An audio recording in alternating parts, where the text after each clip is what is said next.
Hey folks, Glenn May here with BassResource.com, and I'm here with Hank Parker for another episode of Hank Parker's Fishing Tips. This week's question, Hank, it comes from Henry Dover from Enumclaw, Washington, and he wants to know what bass lures are most effective for fishing the outside edges of deep, visible grass lines. Well, that varies a lot. You know, there's so many baits that you can use, and depends on how deep the water is at that particular grass line.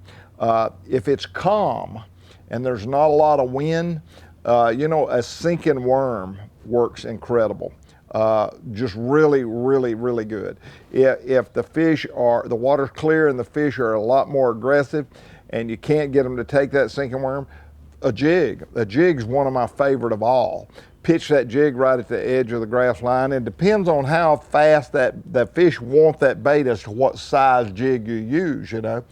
And you may start out in the morning with no wind fishing a quarter ounce, and by the end of the day, you're fishing a 1 ounce to get the bait to fall at the same speed because of the wind.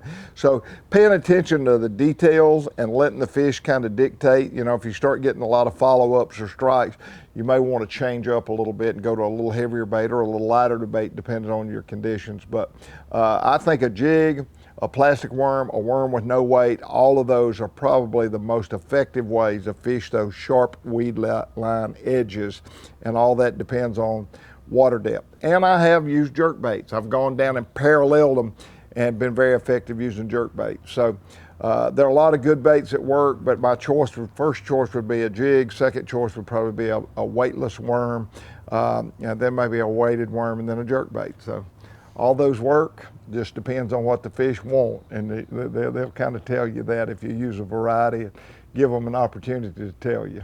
Well, Henry, give those tips and tricks a try. And for more tips and tricks, head on over to hankparker.com, where there's a whole library of tons of information that Hank's posted there you're going to love. Just check it on out. And if you want to get notified the next time we post some of Hank's tips, just subscribe to the YouTube channel. Thanks, and have a great day.